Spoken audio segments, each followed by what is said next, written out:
Okay, welcome everybody. My name is Jan-Maarten Dros. I'm with Solidaridad.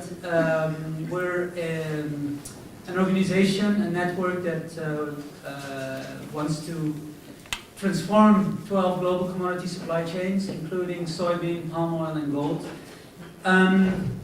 We have been working through supply chains and mostly through and with the private sector, but we realized that sustainable commodities can only be called truly sustainable if they come from sustainably managed landscapes. So over the past couple of years we have developed an approach that we call smart and sustainable land use, and it includes elements of carbon, food security, and biodiversity and water issues. So we look at offsets as an interesting additional tool in our box to transform these sectors. And I'm here to share some experiences from the soy and palm oil sectors, which have their own mechanisms and multi-stakeholder initiatives.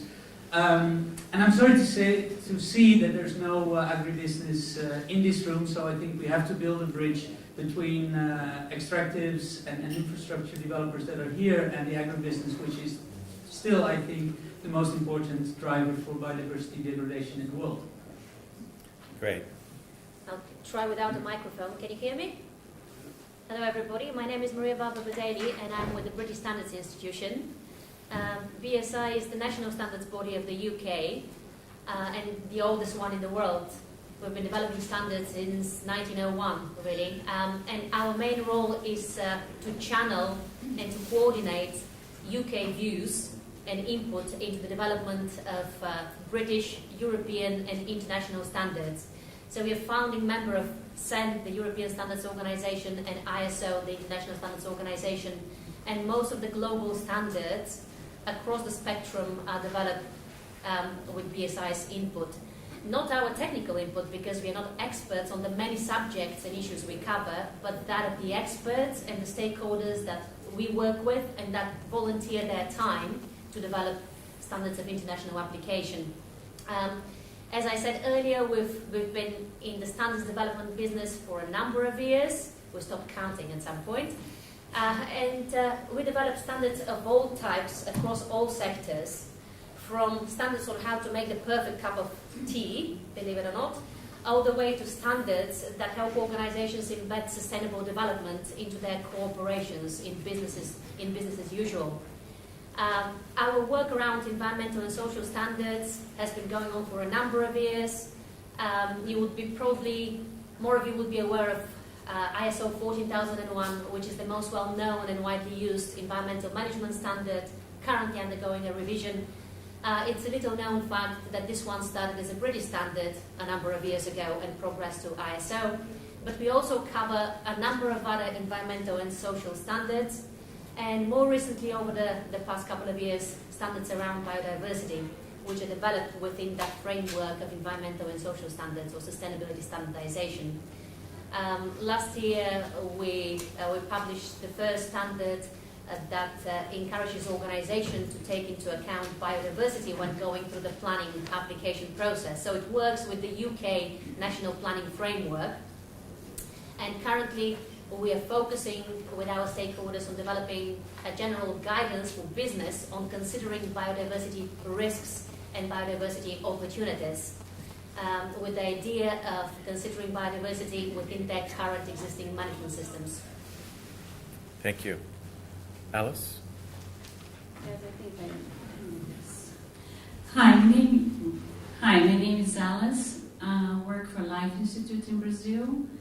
After almost 30 years work on the private sector, I've been invited to run this organization. At the beginning I was a little bit confused what we were looking for.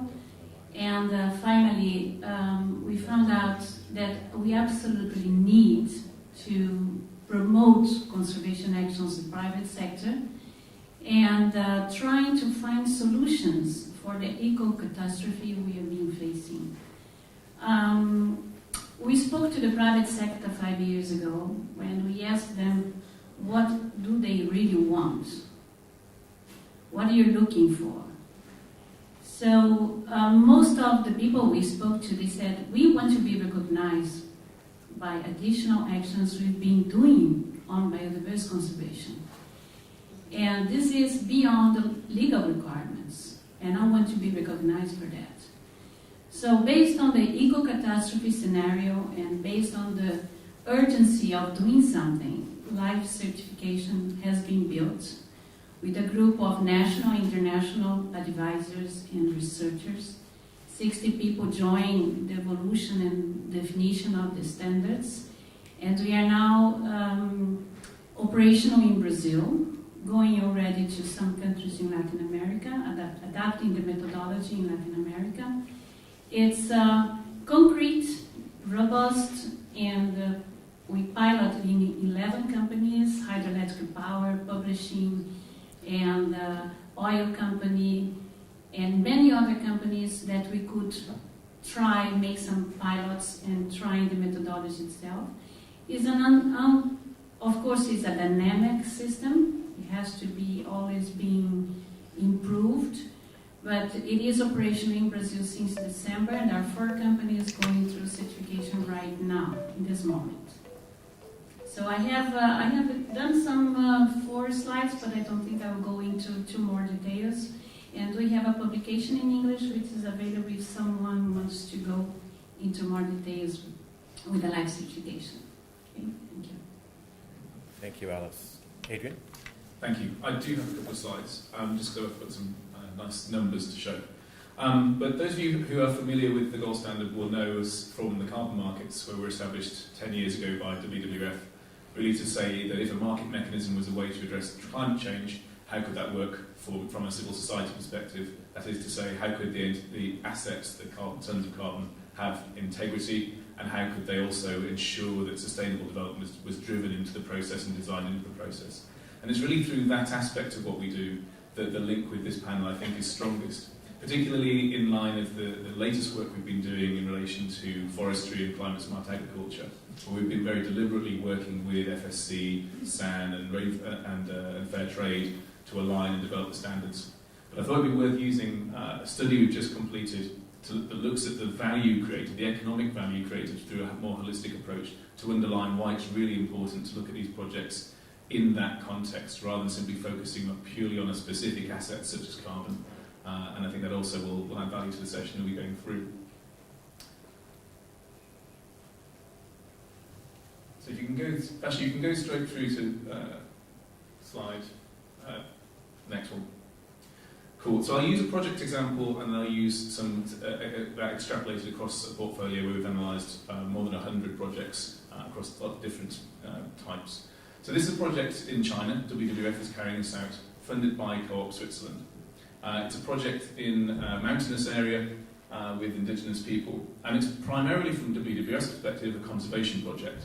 It's about conserving giant panda habitat, so biodiversity protection, because these families use firewood as their main source of energy, and they use 26 tonnes per year. That's because they cook their animal feed as well as their own food, and use the firewood for heat as well. And they use 3 stone fires in the middle of an open room, so it's a very basic approach. So huge degradation of the landscape. The time spent collecting firewood, 3 months of time per family per year, and massive indoor air pollution as a result. And we did some economic analysis of moving from the 3 stone fires you see there through to the more advanced cook stoves, which save up to 70% of the firewood. They've installed 1,600 stoves so far, and that's what the metrics are based upon, and they're looking to scale that up to 20,000 stoves. Now we look at the value of the tons of carbon. Now gold standard pricing is high, relatively speaking, certainly to the CDM. We're talking about $10 a tonne in this case, being paid for by the client. So we know exactly what the emission reduction is, and we know what the value of that is. It's $160,000 a year. The biodiversity value, if we look, and this is using TEEB, independently assessed and peer reviewed, is delivering $349,000 per year of value in terms of biodiversity savings. Looking at health in those communities, only looking at prevented deaths and the value of those, rather than also adding the value of disease reduction, $325,000. And the livelihood impact of saving 2 months of life per year for no longer collecting firewood, $600,000. Why is that important? It's because if you look at the pure carbon value of that, you look at that, you say it's $160,000. That project costs $200,000 a year to do. But what you're delivering in economic value is $1.4 million of value. This is really important, not only for the corporates that are buying this to see tangibly what they're delivering, and what their funding is enabled and what the leverage effect of that community and biodiversity focus is, but also in terms of host countries when we look at regulation. Because what they want most of all to look at is economic growth potential. And they recognise that needs to be low carbon, and they recognise that funding from overseas can help that process. But often buying into a scheme where you're really just selling an asset, it doesn't really make a lot of sense in the local context.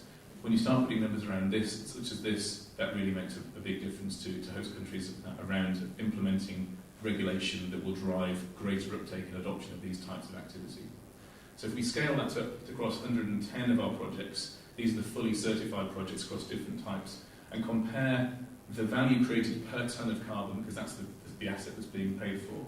I'll only highlight here the value created in terms of biodiversity, since that's the most relevant to this group. Per tonne of carbon in an afforestation project, you're delivering $150 worth of value in terms of biodiversity. I mean, huge value also created in terms of livelihoods and employment.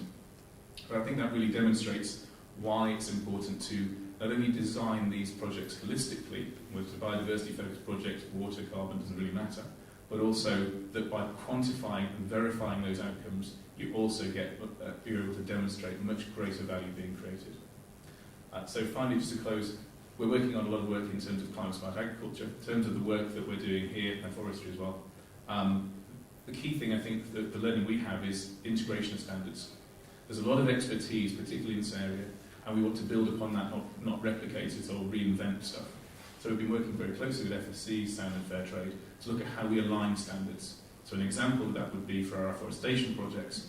If you're already FSC certified, you jump a step in terms of the certification process for carbon, which means you're not replicating that, adding transaction costs for no sake, and you're still following best practice. That applies across the other standards too. We're also looking at stacking in certain circumstances.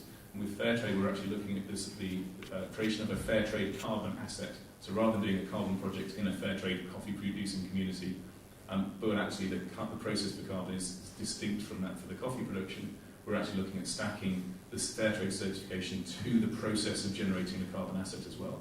And for the first time there, you're getting into the economics of carbon and putting in floor prices and so on, which really adds a lot of value to the community. So that's the context we come to this from. Great. We'll have a little more time to talk about that going forward. Olof? Yeah, hi. Olof Johansson from Sveaskog. It's a forest company based in Sweden, managing around 4 million hectares of forest land, all in Sweden. It's a forest asset that has been FSC certified since 15 years. I was personally quite involved in the setting up of the working group, the FSC working group in Sweden, working on a standard. I've also been chair of FSC for a number of years in the early days, 1990s. I should also mention that I'm director of Forest Trends, currently the chair. Our main products as a forest company and forest manager is to produce timber, pulpwood and biomass energy for mainly Swedish industry. But we are looking at how can we expand that business to become something much broader in the future. So we've done a pilot project on ecological compensation, trying to test the BBOP standard in a Swedish context. And that's something that we are in the phase of just finishing that work right now. And the thought of that, of course, is to move from a focus on round wood to becoming a manager of natural resources in a broader sense, where you can look at the land asset from different angles. We can come back to experiences both with FSC and BBOP later on, maybe. I'll just add that I think standards are crucial. When I look at the potential development of offsets and ecological compensation. For us, I think we need standards for no net loss to make the process credible, transparent, and not least more predictable for everyone involved when it comes to scope and target areas and costs. More predictable beforehand. Great. Thank you. Great. Thank you all. The way we're going to do this is there are sort of three leading questions that we want to have a conversation around. One is going to be how standards can help us move towards no net loss and net gain. How standards, how we can think about harmonizing the development of standards. There's a lot of them out there. And then the last thing is sort of the impact on livelihoods and communities. So we're going to organize the conversation around those three themes. What I'm going to do is we'll go one question at a time. I'll ask a couple of panelists to respond to it, and then we'll leave it open for you guys to join the conversation. So let's start with the first question, which is how standards can help us move towards no net loss and net gain. And I think what I'll do is try to, again, keep the logic of this panel clear in our minds. So I'm going to ask Maria, you to go first as the sort of standard-setting type of body here in the UK. Tell us a little bit about that, how standards can help us move to no net loss and beyond. I believe personally that standards have a significant role to play in furthering the concept, not just helping implement no net loss, but also establish a common framework, common practice, agreement around how this is done. So from experience with standardization around other environmental and social issues, I'd say that there are three ways really in which standards can help further the whole debate around no net loss. One is by establishing common understanding, common definitions. My impression from yesterday and from attending the sessions today is that there's still a degree of misunderstanding about what we mean when we say no net loss. And there are new concepts and new definitions coming into play, such as natural capital valuation, natural capital accounting. There's a proliferation of definitions and terms, and standards have a certain role to play in bringing those together and establishing common understanding around these. And common understanding, common vocabulary is usually the stepping stone toward addressing a particular issue or dealing with a particular subject in the standards world. Another way standards can help, and again that's based on previous experience, is introduce that common practice around measuring biodiversity impacts, measuring and defining biodiversity gains and biodiversity losses. Standards, in effect, a simple way to describe standards is an agreed way of doing something. The emphasis being on the word agreed. So it's all about building consensus around a common approach. I think it's very important, and again, based on the discussions that took place yesterday and today, that such a common approach is agreed around how we define biodiversity gain and how we define biodiversity loss. And another way that standards can help further the concept and debate is very much help with build credibility around it and build credibility around any claims made by organizations that have to do with their biodiversity activities. Certain standards can be written in ways that encourage that help organizations demonstrate that their activities around biodiversity management is done in a transparent, credible, and trusted way.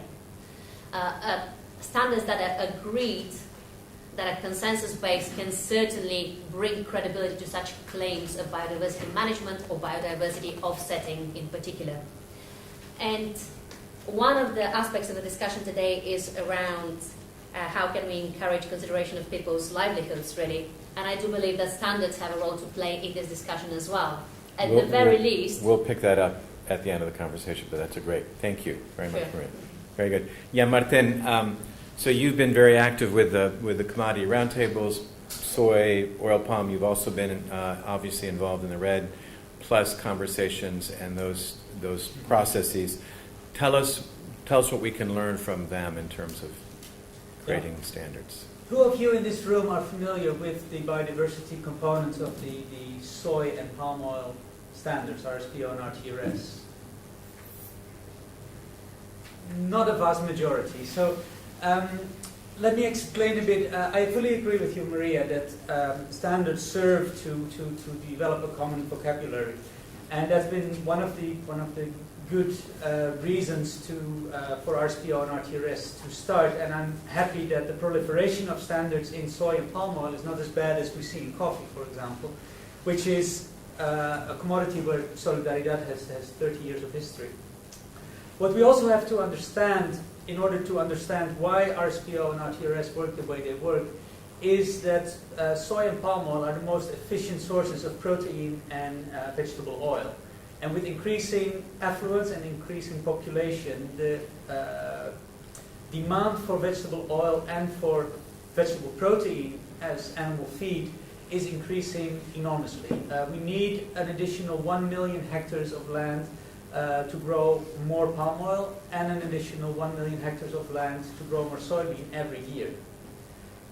That also means that if you are going to calculate, say, biodiversity compensation liability, you get into 9 or 10 digit figures. And that means that RSPO and RTRS have a pragmatic, some would say lax, approach to compensation of biodiversity or ecological losses. The mitigation hierarchy concept is not used in RTRS or RSPO, but the principles of avoid, minimize, and offset are there, but they're called differently. To avoid losses, the concept of high conservation values has been adopted from FSC. And under RSPO, there's a new plantings procedure which requires companies to go through a certain standard procedure to determine whether or not that plantation, once established, is certifiable. It basically means avoid the high conservation value areas, not just biodiversity, but also ecosystem services and livelihoods. But it also means that if it is classified as being low conservation value or medium conservation value, it can be converted without an additional compensation requirement. So there is actually a net loss in many cases in terms of biodiversity. Minimization is handled through biodiversity management or biodiversity action plans in the planted area. And offsets are only in place if companies buy other companies that have deforested after the cutoff dates established by RSPO and RTRS. So in that case, a compensation liability is calculated based on who deforested what when. And that's currently this year will be trialed under RSPO. So one of the reasons I'm here is to see what kind of tools and mechanisms are available within the BBOP community that could be of interest to do offsetting under RSPO. Great. Thank you. That's good. Why don't we stop right there? Yeah. And just moving down, maybe Alice, you can talk a little bit about the experience that Life has had in Brazil in terms of standard setting. Yeah, I listed up some. Can you hear me? Yes. I listed up some actions, some challenges that we encountered when we start applying those standards and putting together the rules. We found it very important to have dialogue among business, NGOs, and academic people. So our governance is three parties: academic, NGOs, and business as well. We have a high-level specialists and institutions contributing with data, work, research, and debates as well. We're transforming the academic premises into a pragmatical tool.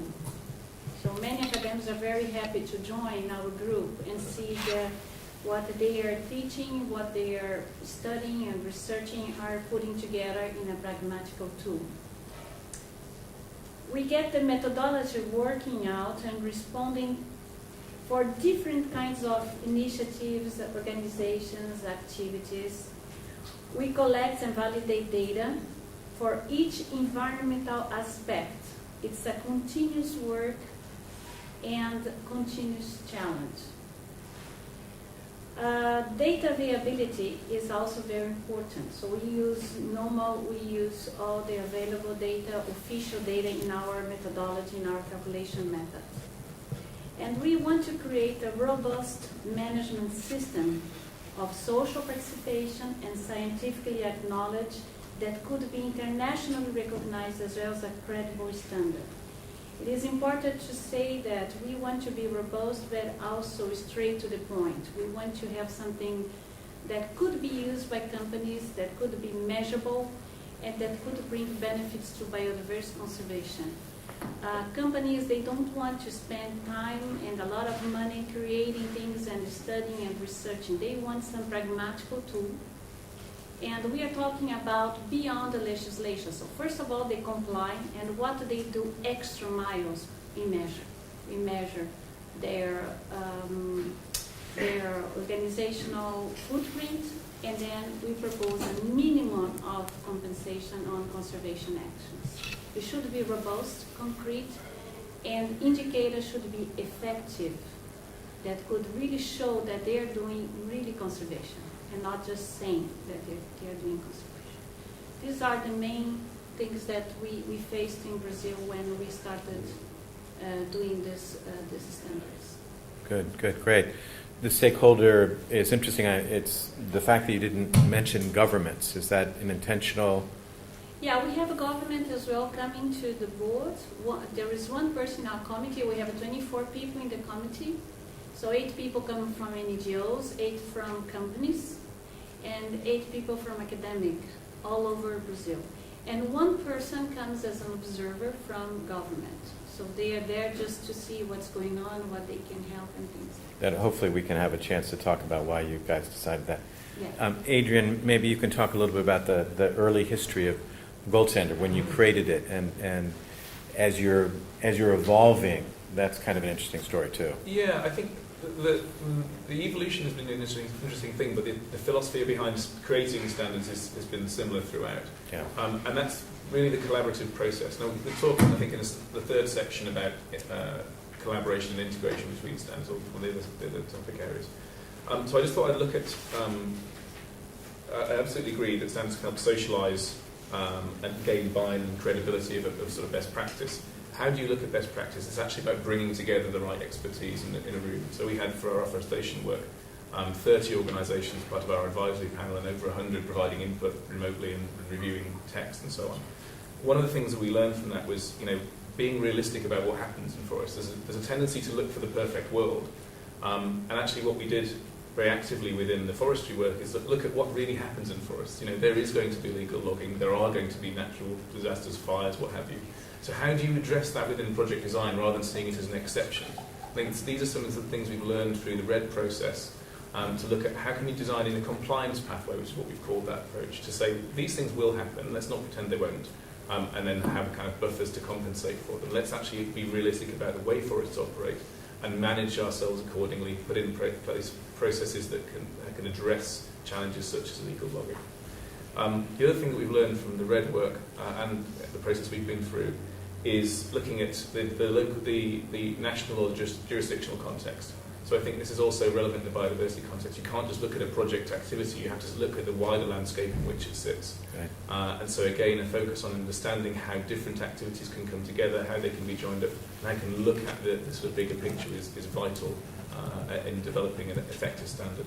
I've already talked about the importance of local impact and MLB. So bigger picture, that's a great point. And then, Olof, maybe just to, so you're a company on the ground, you've applied the FSC standard for 15 years or more, you've been working with the VBOP.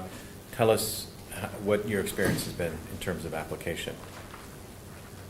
Yeah. Is it working without a mic for you in the back of the room? Can you hear? Good. I thought I'd focus on just five sort of bullet points when it comes to lessons and experience with working with the FSC standard and starting to look at the BBOP standard. I think firstly you should look at the standard as a useful tool, but as another piece of a puzzle. Don't expect it to be the only answer to everything. Secondly, it's crucial to identify and define limitations for what you're doing.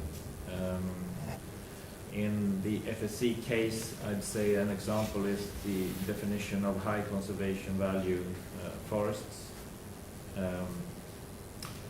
Forests that are not suitable for certification as a tool. And in the BBOP case, well, we talked about this earlier, that the offsets will not work everywhere. Third, in your standard, address different sectors as much as possible. Both in FSC and BBOP, I think it's important in the standard to address the situation for instance, both landowners and industry, and of course other stakeholders. 4, expect continued evolution and development of the standard, which I guess follows from the first bullet point that it's not finished at the start. You have to have a mechanism to develop the work and develop your standard. And 5th, the importance of consultation, ongoing consultation, and a structured process for that, with different stakeholder groups and different interests around the standard. I think those I would say are the five of the most important things that we've learned. Yeah, I think the point you made about the kind of the continuous evolution is a really critical one. You, like me, when we were starting with FSC many, many years ago, industry would say, now don't change the goalposts on us. And we said, of course we're going to change the goalposts on you.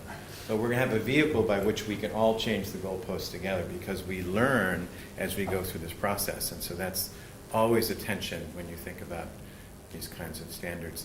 So we'll open it up now for questions from the audience around these sets of themes. We're going to try to keep it thematic. So back and back. And go ahead and identify yourself again. Ariel Brunner from Wildlife Europe, environmental NGO. I want to ask you a question about the relationship between the sort of voluntary industry-led initiatives that most of you represent and the legal governance environment, in particular land planning, because I think that one of the obvious limits that we've seen in recent years with things like the roundtables and so on is that ultimately, if you want to, for example, stabilize the agricultural frontier in a region, it's only the government that can do it. What you end up doing very often with voluntary initiatives is that the few front runners take, the older plantations and do some nicer things around them, and then you get the bandits that move into the rainforest, and at the end of the day, particularly with the sort of commodities like palm oil and soy, there is one market, and if the market doubles the demand, the surface of cultivation will double, and it will go somewhere. And this is something that I think we've been struggling with in a lot of those debates for a long time. So what are your thoughts about it? Yeah, so the difference between kind of, I wouldn't say industry-led necessarily, but voluntary standards that have been created versus regulatory approaches to address landscape issues. Olof? I think these processes are not independent of each other. I think the reason for following a standard like the ones we've mentioned now for a business would be at least threefold. It would be to minimize risk. It would be to sort of develop and improve your business opportunities.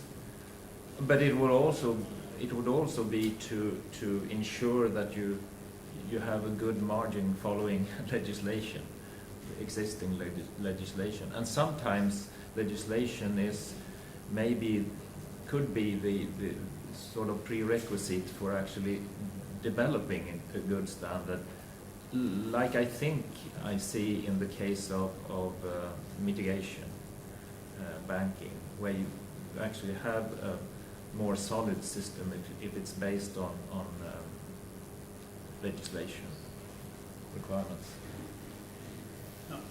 Thanks for your question.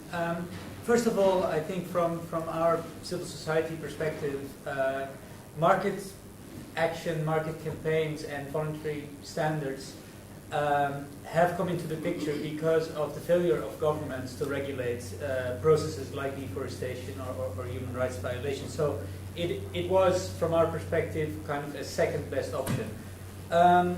That said, it is actually, I disagree with you that governments stop moving the agricultural frontier. Clearly they have the mandate to regulate what happens in the landscape, but it is the farmers, it is private sector, it's individuals that actually take a decision to change land use or not. In very few cases the government itself does deforestation. So we have reached the point now, I think, where leading businesses are kind of buying into these arguments that Olof just gave. They see a business case for better behavior, so to say. And now government has to step in to kind of create a level playing field and force this general consensus. Maybe do some legal reform to make existing laws better implementable and more realistic. Because eventually what government legislates is a societal consensus. So it will eventually be sovereign countries or agreements between countries that will determine what is and what is not societally acceptable. And I think voluntary standards play a big role in showing what is possible. Many people have said pesticide-free bananas, pesticide-free cotton, it can't be done. I think Solidaridad with some front-running companies have shown not only that it can be done, but it can be profitable. And then I think governments and society at large, seeing is believing, they could turn that into a custom, a habit, or a law. So that's how I see that voluntary practices can pave the way for better and more sensible legislation. Yeah, I think that we would say across the spectrum of efforts in the voluntary space, you see that as kind of an incubator of experience and practice that can inform policy. What you don't want to do is create a policy that has no practical experience behind it that's not a good policy. So I think that's the connection that we look for sure. Other questions from the audience? Then let's move on to the second issue that we wanted to touch on, which is the opportunities for harmonization. And maybe I'll start with Adrian and think about the gold standard, because to me the evolution of that has been thinking, and as you described before, is you start off with a focus in on certain issues, and you've been able to expand it year by year to incorporate other types of areas under that standard. Yeah, so thank you. There's a huge amount of best practice to share. There is a proliferation of standards across a lot of related areas, and increasingly we see how interrelated they are, particularly in terms of climate, energy, food, and water. And so we've been very conscious that as we move beyond our sort of, the sort of core capability in terms of carbon and energy that we've had for the last 10 years, that we need to work with different groups of stakeholders, particularly when it looks at areas such as water, but also the standards that exist in that area.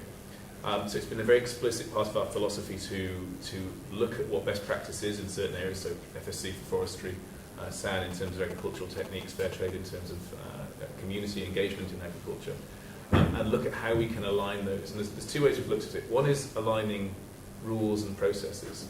Where often we mean the same thing, we articulate it differently.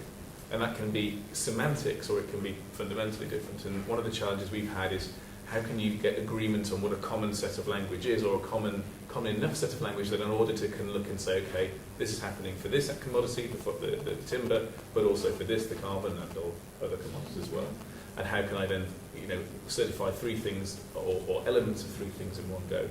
So that's been a really interesting exercise, just to look at the language and the culture of the organisations and how you get agreement on these things, because they've often been an evolution in their own right. There's often been a lot of discussion about specific wording, so then moving that into something new, even if it's similar, has been a bit of a challenge, but interesting.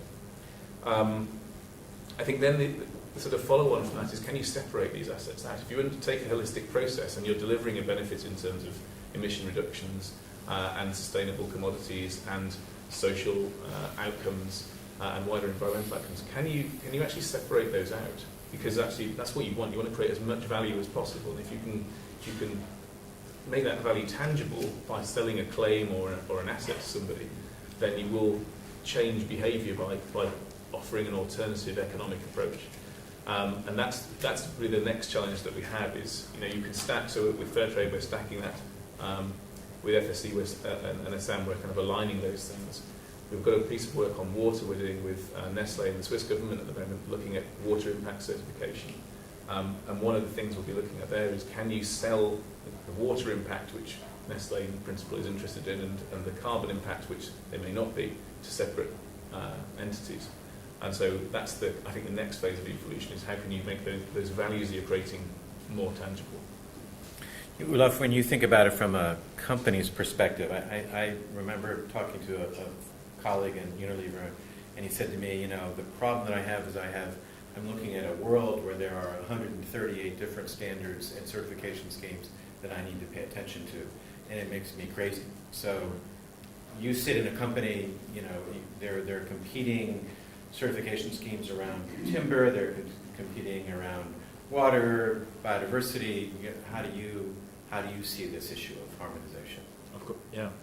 Of course, it's a huge advantage if you can make this whole process much more uniform. It's a huge advantage from a company point of view. Sometimes there is a reason for this proliferation of different schemes, which you may have to consider.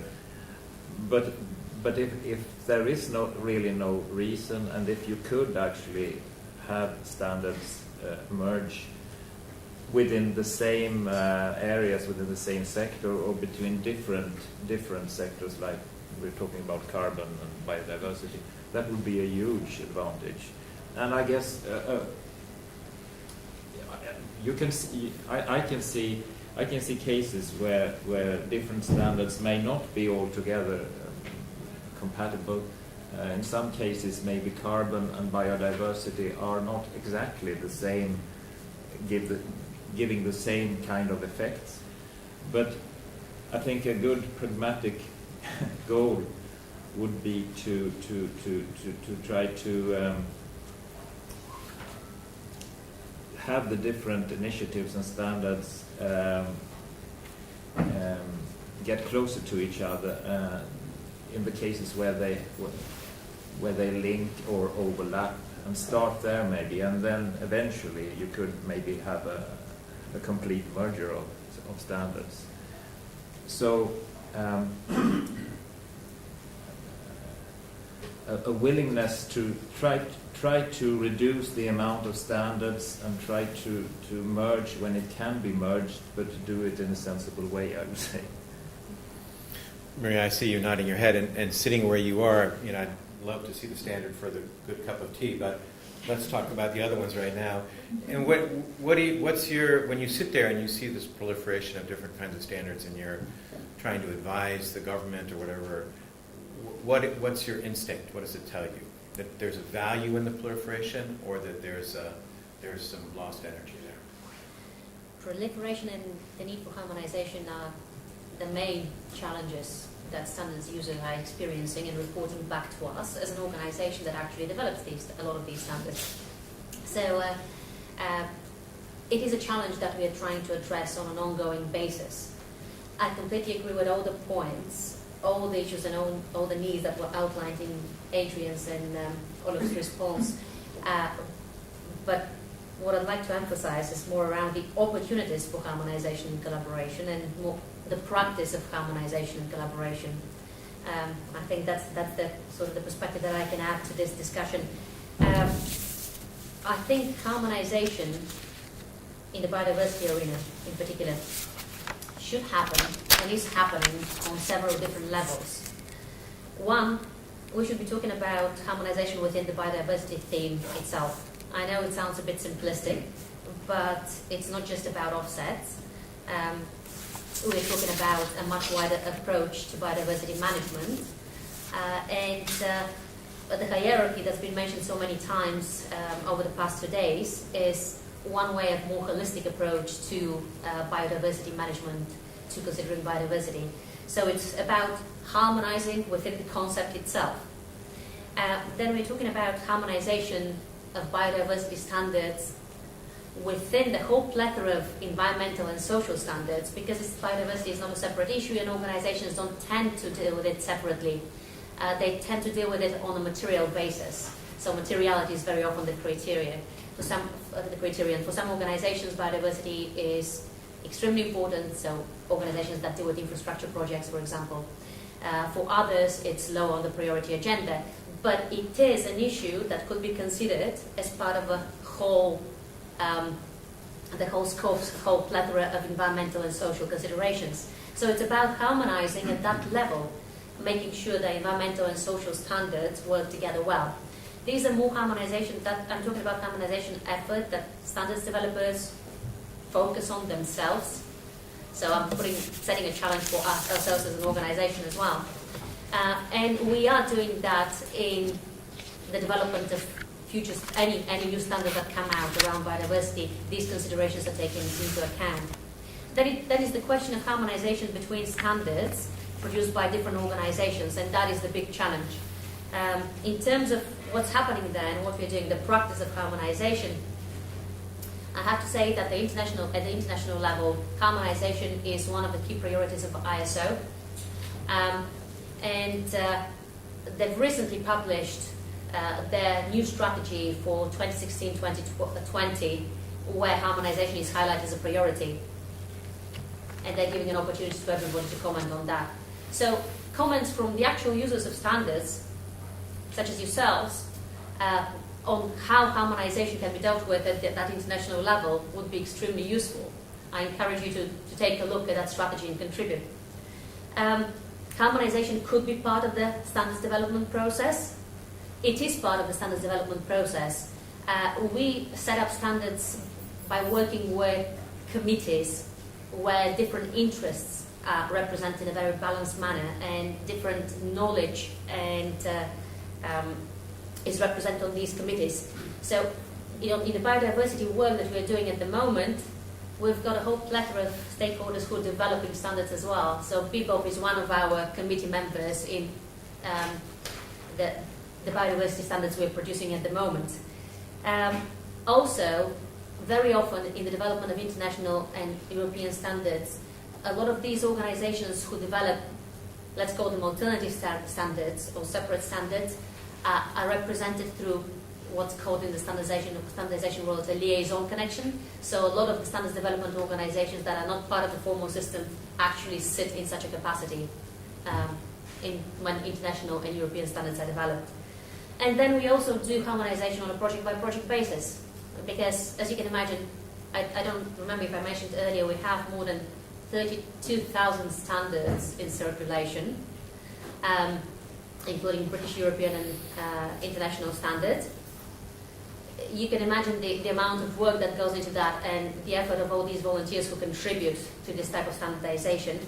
So very often we deal with harmonization on a project-by-project basis depending on the specific need that's highlighted. And one example that I have is around carbon, greenhouse gas management standardization. We did a lot in harmonizing, analyzing, aligning methodologies for product carbon footprinting. And we worked together with colleagues from WRI, the World Business Council for Sustainable Development. They all sat on a project we had on the development, on the revision of a standard for product carbon footprinting. So these are different opportunities for collaboration that come to mind. I think I'm seeing Andrew in the audience here and thinking about your setting in Madagascar. What's your feeling about this? I mean, when you look from your project out and you see all the things that probably are demands that would be put on your project in a very sharp way in Madagascar, how would you respond to this? What would you like to see in terms of the way you deal with environmental and social issues around your project? Yes, thanks for the question. I mean, Canopy take a robust approach, which is that we are driven primarily by PS6 and by the biodiversity offset standards, and they provide basically a kind of rich basis for what we need to do. We do, of course, look elsewhere, and we are certainly getting increasingly interested in the ISO standards. We've recently achieved a 9001 certification for the project, but we are not yet certified under ISO 14001, which is an objective. We're developing, because there is no current standard out there specifically on biodiversity management and minimization, we've been developing our own in-house Jan-Maarten biodiversity management system, which is a very ISO-inspired adaptive management system for biodiversity management specifically, which we're developing because we needed it. So I suppose that's something that was lacking out there. But on the other hand, it would be difficult to generate a standard that was applicable to every context, and some sort of internal systems are always going to be necessary. So you're living comfortably within this space with all the standards that are or could be applied to the project you're working on with Madagascar? I think the answer to that is that we are comfortable with that in the sense that we're a joint venture, we're not a corporate, so we don't have to be concerned about multiple sites and multiple contexts. Right. We're one joint venture in one site, one set of circumstances, and we have one set of lenders that imposes particular requirements on us, and a national regulator that imposes their requirements.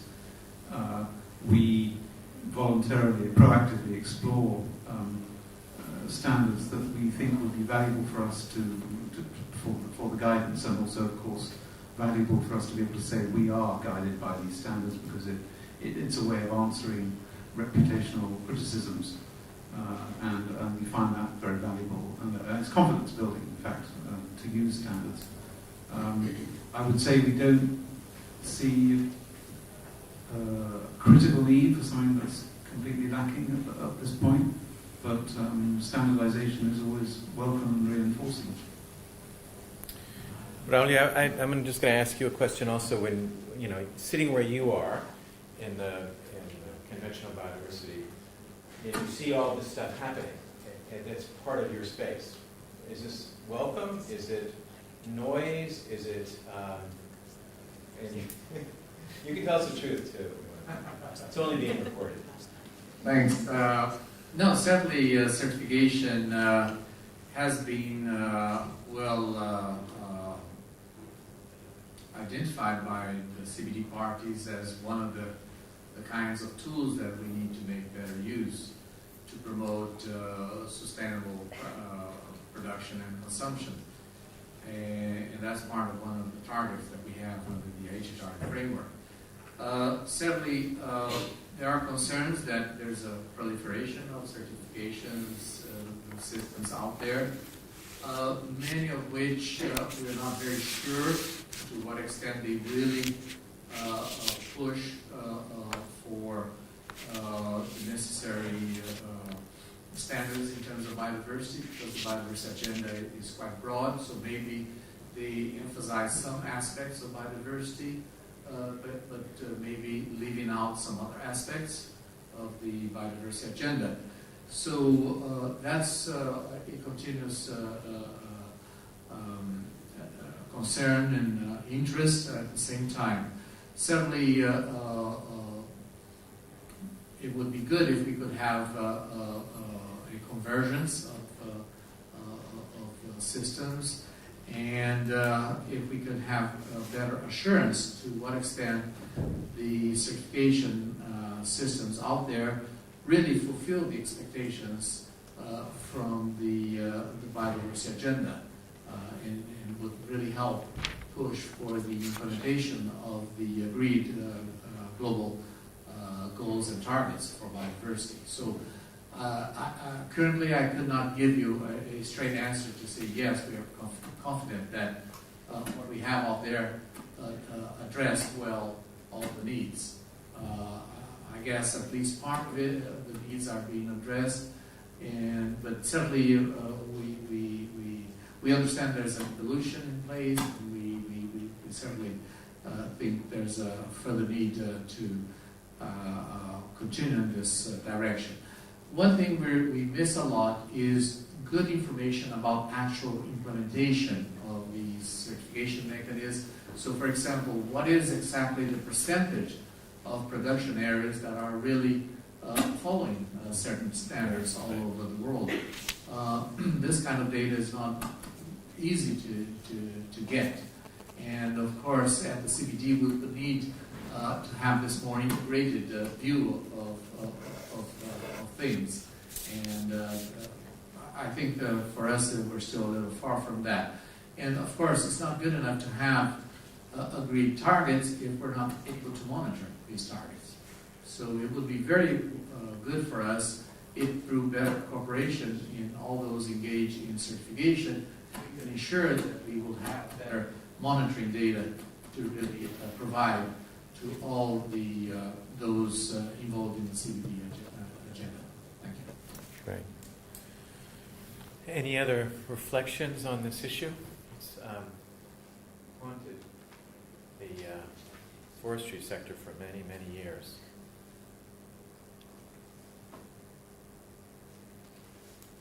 Toby, do you have any thoughts over there? No? Then let's, we have about, one question. Hi, thanks. Devaya with IUCN, and perhaps this is repeating a point, but amongst this talk of harmonization, I think some of the standard schemes have talked about the need for, in your standard development process, to have, to consider a harmonizing element to it. But I also wondered, just on the last point about impact, and whether there's a requirement there should be an increasing requirement in your standard development process to actually have an impact element, particularly if you want standards to start to claim that they can result in conservation gain. And I think ICL is a kind of a community where they're actually starting to establish best practice and develop an impacts code more broadly around environmental and social impact. But I think the conservation community should contribute to requiring that there's conservation impact as part of that. Yeah. You agree? I agree. No. Too I hard. agree, and work. I think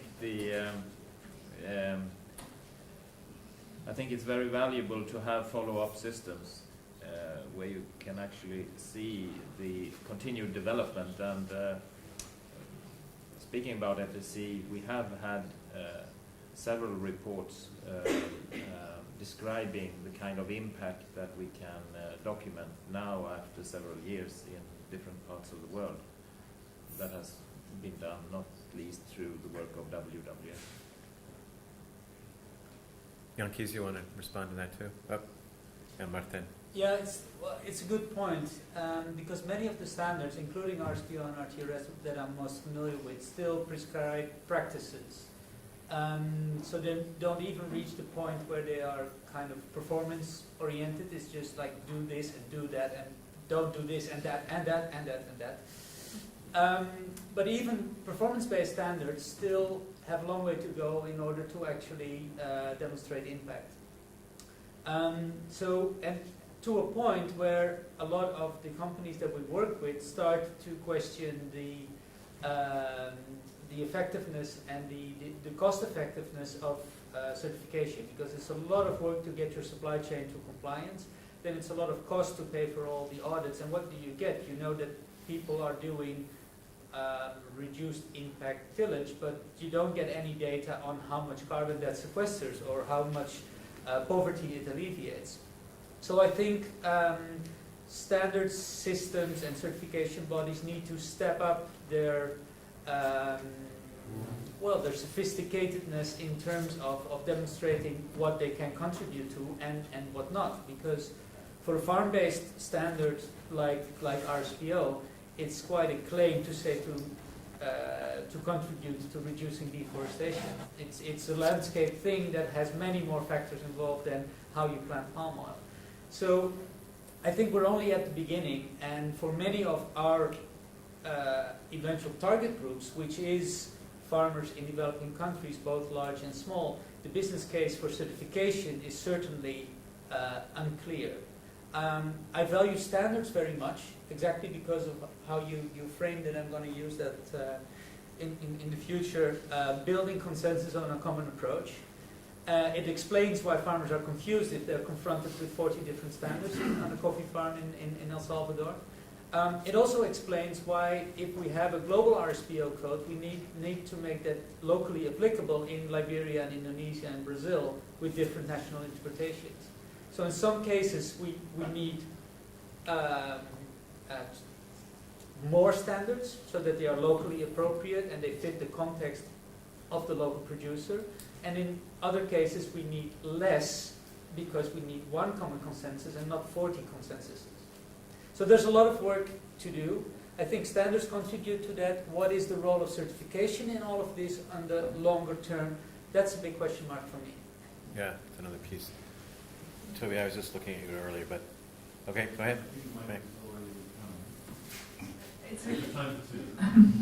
I'm not sure if this is the right set of questions to ask. It's about feedback loops, but feedback loops on standards. Is that good. That sounds good. Yeah, we're talking about that. Yes, so I was wondering to what extent the different standards that are being represented here. I'm sure you all have feedback loops, and to what extent those have been institutionalized within the different standards that you operate in. I'm talking, for instance, if there are findings from civil society, whether they be outside NGOs or whether they be people on the ground who perhaps are finding the project that you have standardized is perhaps not up to the standards that they had wished, or perhaps they're finding things that you haven't seen because they're there all the time. So I'm wondering, how those are dealt with the different standards. Adrian, you want to start, and then maybe Alice or Olof, you guys could comment on that too. And the point that was made earlier around constant evolution is an absolutely valid one, and it's something that we are constantly looking at. Are the rules we put in place for certain things appropriate? Do they need to be tailored to certain sets of circumstances and so on? One of the most valuable tools we have is our grievance mechanism. So all of the 85 civil society partners who are sort of official supporters, if you like, have an opportunity to look at every single project at several points in its verification cycle, but also and comment on that, and that feedback's taken into account. So that we get a lot of input at the design stage, but we also have a grievance mechanism that allows at any point in the life cycle of a project an issue to be raised by a community or by an NGO or an interested party. And that's incredibly helpful because a lot of the time, particularly in the voluntary carbon market, we're innovating a lot. And so we'll come up with a concept, we'll apply it, it feels rigorous, and then when it's applied in the field, you want to know that it works, and you want to know that it works consistently. And there are lots of examples where we've looked at application at a particular scale and thought, do you know what, some of the issues that are being raised mean that we need to change the way that we apply this so it's only applicable to small scale or what have you, because you get some unintended consequences. So I think that ability for issues to be raised and a clear, transparent path by which those are identified, managed, resolved or addressed is vital in ongoing credibility, but also making the thing work over time. Alice, I know life is a relatively new scheme, but have you built in feedback mechanisms? I think all the ideas here were very clear that we need to harmonize and we needed to do continuous improvement. And what this life is doing, we've been developed for 5 years. Most fortunate. And testing quite a lot for 5 years in several types of companies. But what I would say is that the best is the enemy of the good. So what we need to do is urgent actions, conservation action as far as we could do, as rapid, as quick as possible. Otherwise, we wouldn't have any more conservation to be taken care. So what happening is that what we propose is some kind of robust, scientifically based certification, which could promote some monitoring year by year. So we monitor two things.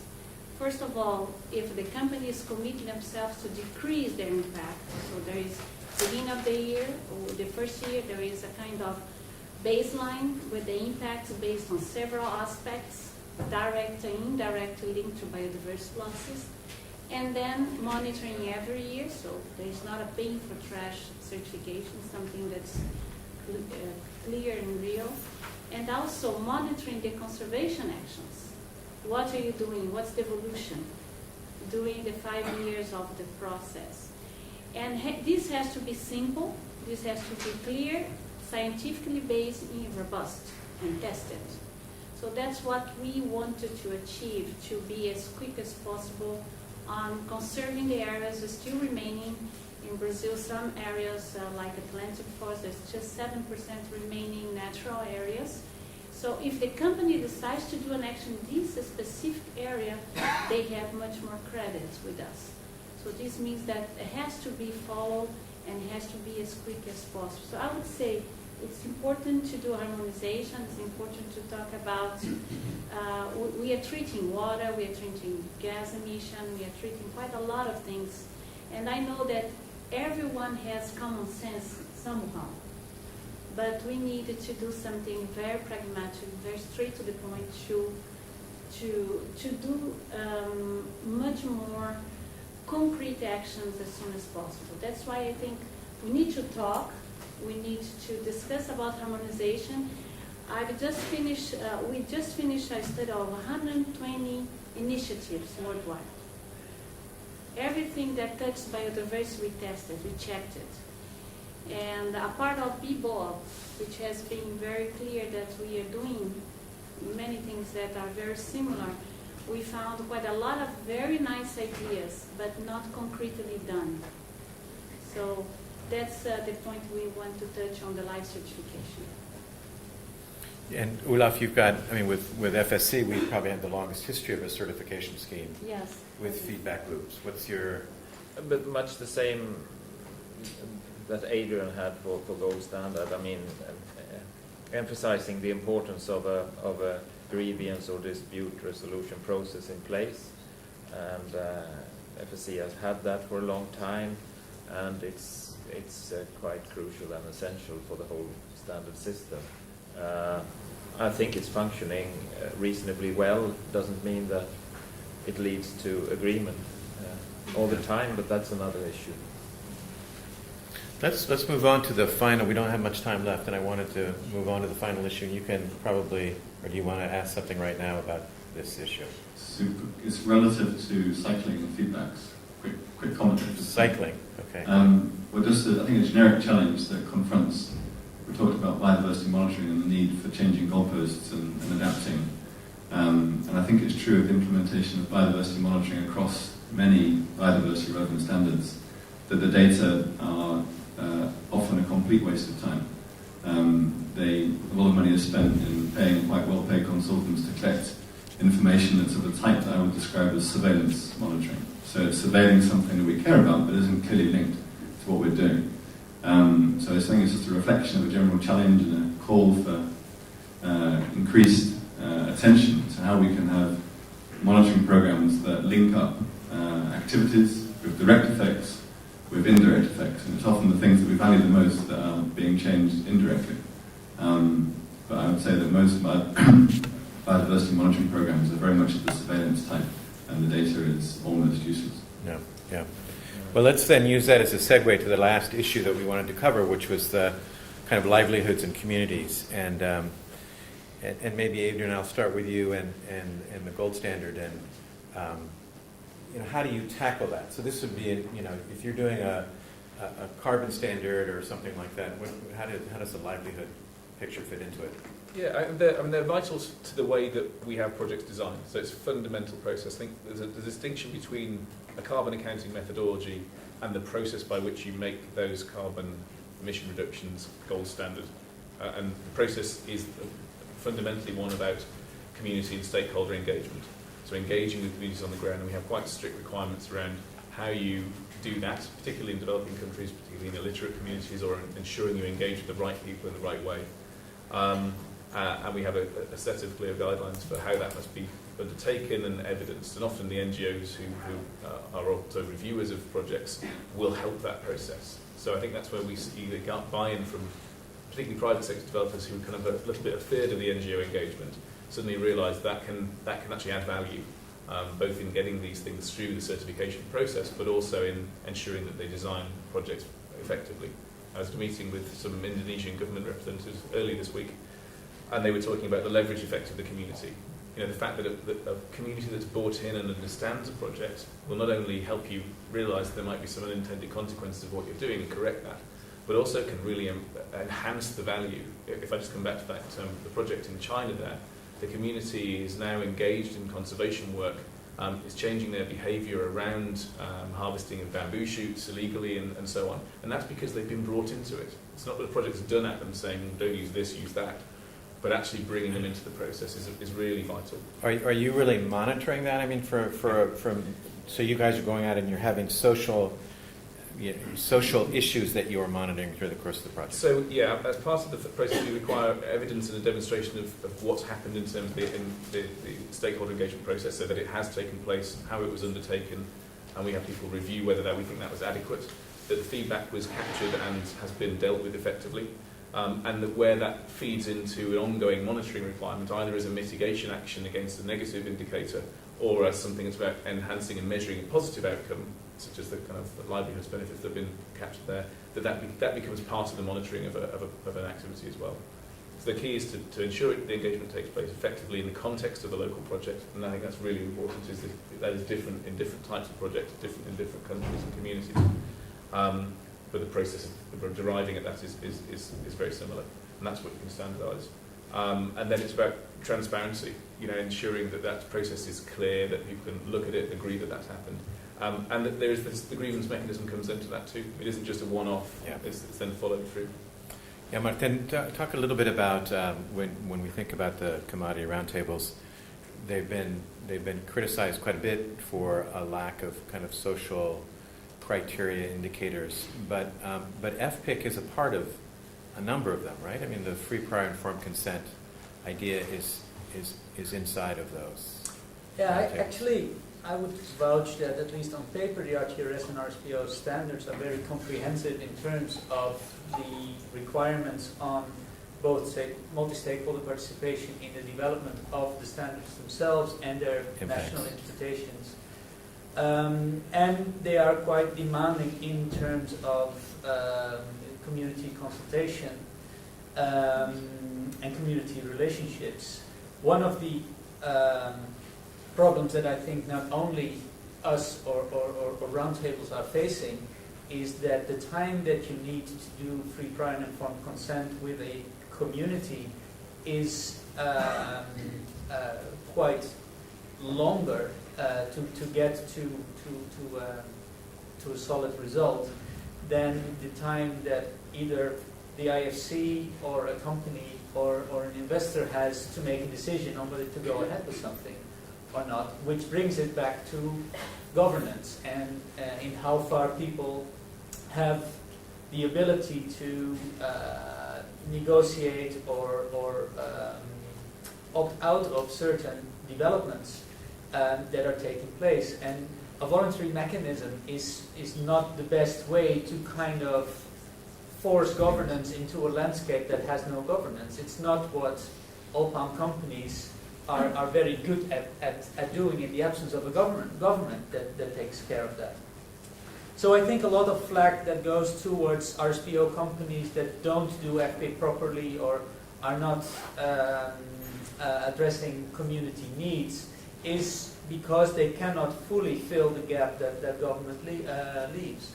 I think some RSPO companies, they really try to do a good job, but they need to develop capacity to do that as well.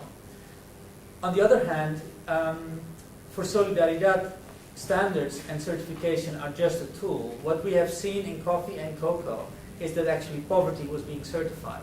Very small coffee and cocoa farms that are not economically viable can be certified, and in the case of fair trade, for example, there's even a maximum farm size. So a coffee farmer that has 4 hectares is below the poverty line. If he acquires the land of his neighbor, has an 8-hectare farm, can make a decent living, but can no longer be fair trade certified and misses all the benefits of being inside a fair trade scheme. Now, how fair is that? So what we do is we look at these standards, we look at RSPO, they have a good agricultural practice scheme tied to it, and we use that to improve the productivity of the farmers. Whether they want to be certified against that standard is up to them. If it provides them with market access and there is somebody around that can do the auditing, fine. It's their decision. They are entrepreneurs. They are not victims of whatever industry that's being imposed on them.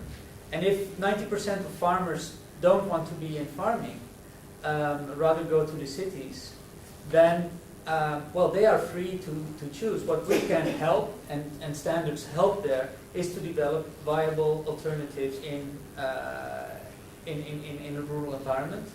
And if we can add value to the way they farm by putting biodiversity credits or carbon accounting mechanisms, improved varieties, food security, then that may be an argument for more people to choose a living in the countryside. And if 80% opts out, that gives more opportunity for the 20% that stay to actually have a decent living.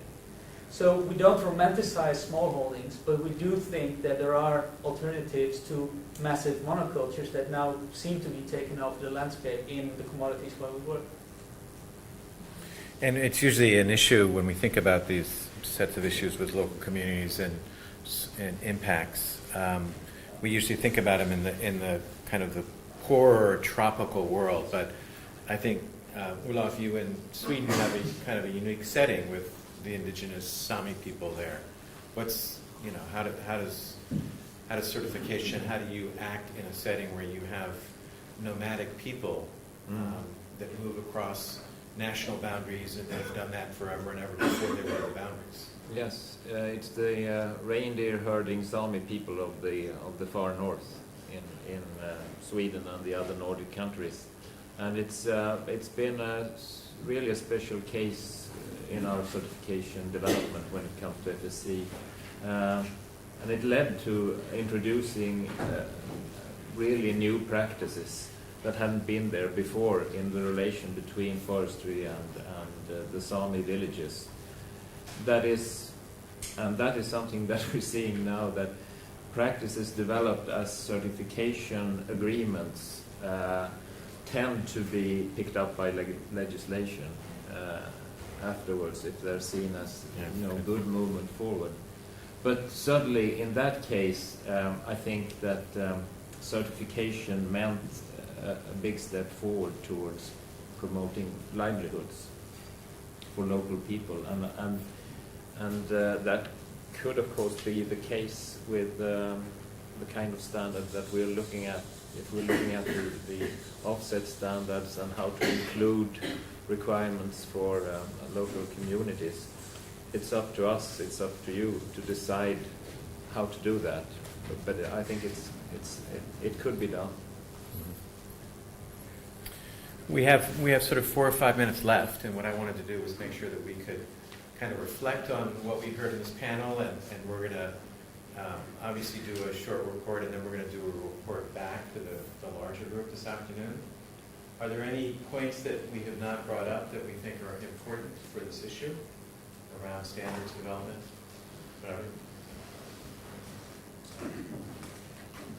Thanks.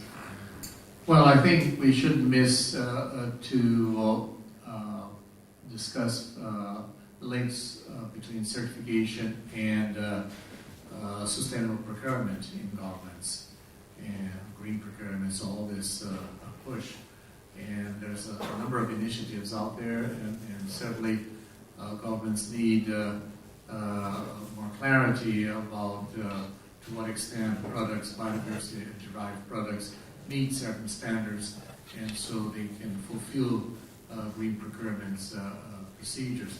At the same time, they need procedures that are feasible, and we need to make sure that there are providers available to fulfill what is being required from green procurement. So these two areas need to go hand in hand to make it viable. Great. Yes. I think one obvious question, sorry, Jim Rushworth from the Bard, one obvious question we should maybe be asking is why we haven't got any representatives from agriculture in this forum or in this conference, and what needs to be done to get them engaged. Yeah, no, that's a very good point. And I'm going to use that to start to say what I heard, and then everybody can correct me if I heard it wrong. But I liked, Maria, your opening kind of way to describe the value of certification, which is definition, measurement, and credibility. I think that's a really strong way of describing why we all are seeing standards with such a great opportunity. I think the second thing is this point that you just brought up, which is, and it's been a struggle, frankly, for Bebop from the beginning. We've said, why are the mining companies so all over us around us? And oil and gas to some extent, but we're not getting much uptake from the agricultural companies. We're not getting much uptake from, a little bit from infrastructure and transportation, but agriculture is a huge missing elephant in this room. And when you think about the impact, and that's why it's great that Jan-Maarten is here and Solidaridad. We certainly work with agricultural companies, but it just feels like they're not sensing the push on them to be able to respond to biodiversity as a piece of their I think it's exactly that, in the sense that civil society organisations can be very effective in targeting mining companies. Yeah. And the thing about mining companies is that they are wedded to a particular spot, to a particular ore body, whereas agricultural companies are able to move to another piece of soil, not always, but often. And so to that extent, they have a much higher risk in not being able to explain their response to the biodiversity impacts in the place where they're at. So I think it's that kind of political risk element which has brought the mining companies in a way that the agricultural companies haven't yet.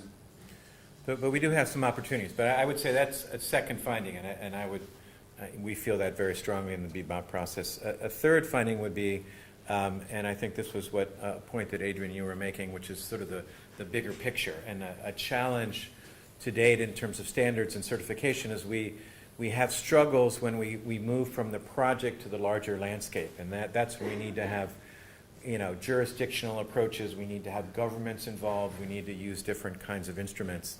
And I think that's a liability that I see across all of these instruments that we've developed, these standards so far.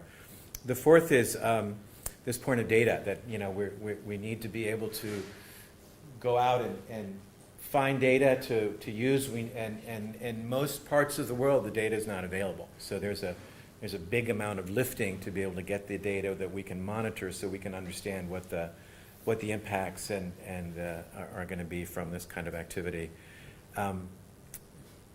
The fifth would be, and I'm struggling to figure out what it is we would want to tell folks from this, which is around this idea of harmonization. And as I said, this has been a really, really huge struggle for the forest community over the last 2 decades, and it's been a bloody battle, frankly, in Europe and the United States. Competing standards, spending a lot of energy between the standards, bickering with each other, fighting each other, rather than addressing the issue that they were all designed to address. So I kind of leave that as a question in terms of, we all can say, yeah, it'd be great if we could harmonize, but I'd love to see some examples of where that worked. I'm looking at you right now and thinking about harmonization in terms of the different NGOs that created their approach to mapping the world, and there were very different approaches, and 20 years later they're still very different approaches. We might have an opportunity to make that different, but I would say that I hope that the standardization people don't follow the examples of some of the biodiversity groups where, in my view, we agree on about 80 or 90% of the subject matter, but chose to focus most of our energy on exactly. 10 or 20% we disagree.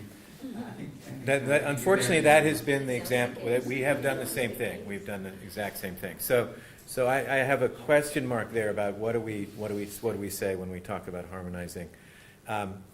Maybe one way to think about harmonizing is the role that standards play in this continuum. And as Valeria was saying, we see linkages, and we've experienced linkages in all of these spaces where voluntary standards and certification schemes have been incubators for regulatory schemes that have come along and have informed the development of those regulatory schemes. And there are greater opportunities in terms of procurement, in terms of influencing where it goes. So maybe that's the way you think about harmonizing, is you can't kind of get these groups in the middle of harmonizing, but if you can start to think about other concentric circles of impact, that's where you'll find an easier path of harmonization. And again, going back to the harmonization, I think there's a real tension. There's been a tension in bebop from the beginning. There's been a real tension in the Forest Stewardship Council from the beginning about kind of the pace at which these things move. So you create a massive democracy. You have a lot of voices. You try to have everybody involved. And what it means is you move very slowly. And unfortunately, the forces arrayed against these things, the pace of development, is moving much more quickly. So there's that real tension about how do you build smart systems, not only inclusive systems, but the systems that are smart and can move at a pace that's really the pace of the challenge. So correct me. Those are my thoughts. Panelists? Well, maybe one interesting illustration. I think RSPO developed a very coarse formula to calculate the conservation liability. It fits on half of a sheet of paper, no way near the very sophisticated calculations that I've been watching over the past 2 days.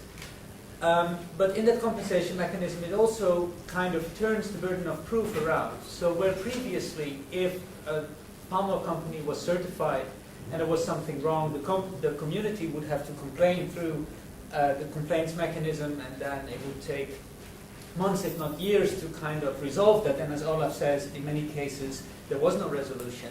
Now the company only gets its certificate for its next estate if it proves that actually the community has been decently consulted and any negative livelihood impacts have been addressed, which is what makes now that in this compensation panel, the companies are the ones that are kind of want to push this ahead, and the NGOs are sitting back and thinking, well, maybe we should think about this, or we should think about that. So the sense of urgency to actually engage in a meaningful way with communities is now with the companies, rather than NGOs kind of running after the facts of businesses being established. So I think that is a smart and pragmatic way of putting the drive and the kind of eagerness to invest of the companies to a place where they need to invest in building human relations. And then if they go out there and try to find that consent, then they will discover that it's actually a complicated process. And that's what some of the major Malaysian investors in Africa are now going through, and it's a very interesting thing to see happen. Yes, yeah. You get the final comment. I'm sorry. I just wanted to ask you, we've been talking about standardization, but then I think one point that we haven't talked, or maybe I haven't been to the session that talks about this, is how do you measure biodiversity? And if you think it's possible to have a standardized measure for biodiversity. So, because one thing that I get really stuck on is how do you evaluate and compare between the different biodiversity offset projects that are currently being set up in the world. How do you say one is successful if they're doing so many different methodologies and contexts? And if you think it's possible at some point or at some level. Well, you guys talk here. You answer, Toby. You've got a lot of experience on this, right? Right. He wants. I can just talk. So it's a valid question, and I think that because the definition of biodiversity includes the words variety and variability, it automatically lends itself to think, well, this is impossible. But I don't think it is. I think that perhaps this might help the standards groups think about this, is that it's my view in several decades of working on biodiversity projects that what is uniform and could be universal across them is that great biological insight leads to simplification. And that if you can convene the best biological minds for a particular project or an area or a kind of habitat, that it should lead to identifying the fewest possible variables to measure that tell you the most about what's going on and the trajectory of biodiversity in that place. And it's been my experience that if you get the right people in the room, you can probably measure a small handful of things, some by satellite, some by surveys, some by a few other methods, that meet the criteria of you measure these things and you're going to explain the variations you're going to find in about 100 other variables you could measure because they're so powerful. And of course, if they can be measured, that's the other limitation. But I think that by reducing it to this essence of variables, that you'll get your holy grail of simplicity that will appeal to the investors, and I think will be biologically robust as well. We just have to put our minds to it. Great, that's great. Toby, I'd love to hear from you. Yeah, I mean, it's a great question, and obviously a huge challenge. I mean, I second what Eric's just said. I think, obviously, there aren't biodiversity metrics that we can apply to projects around the world that are the same, but there are a clear set of criteria that we can follow that selected biodiversity attributes should satisfy if they're going to provide us with information that's meaningful. And there are a bunch of those. One of them is what I suggested earlier, that we have suites of indicators. It's no good having sets of indicators that just the final impacts that we care about. So the numbers of butterflies or the numbers of birds. We've got to also have indicators of the things that affect birds and butterflies, because rarely do we actually directly impact butterflies through impacting the environment. You impact something else. So we need to measure these things in a linked way, so we can trace back and have some minimal understanding of what the cause-effect relationship is. And we also need to have appreciation of cost in measuring things, I think, as well as what Eric was reflecting on. Studies of biodiversity and biodiversity indicator selection very rarely consider the cost. And if you don't consider the cost, then you won't be monitoring it consistently. You'll probably change it quite quickly because it ends up being too expensive, and certainly not everybody will be doing the same thing. So if you take a systematic approach to understanding the cost, not in terms of just money, but also time, and critically access to experts. So don't select small mammals just because they're what you like to do. Ask the question whether is it feasible that small mammals, for example, can provide a useful indicator for groups in your region. So I think there's a set of indicators and criteria that we can follow that are quite robust and well thought out already. And then secondly, take a regional approach to trying to be systematic and standardized in exactly what you do measure within a given area.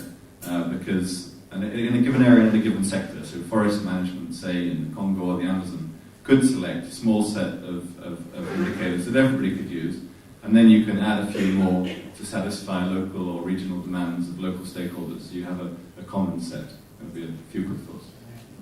Bradley, that's good.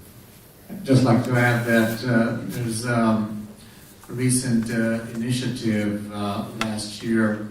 Scientists from the Geobon community came up with what they're called the essential biodiversity variables.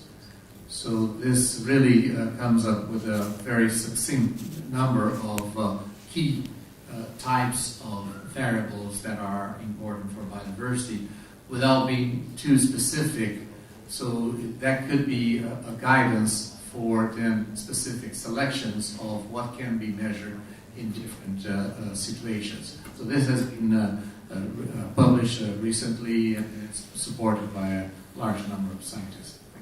Great. Well, why don't we leave it now on that big question? I think it's the right question. It's certainly why Bebop was created 10 years ago, and a lot of other good initiatives that are underway, and hopefully we've made some progress on it. I like, Eric, your sense that great biological insight leads us to simplification. I'm not sure if I buy it, but I like that idea a lot. But with that, I'd like to also thank our panel for your time with us.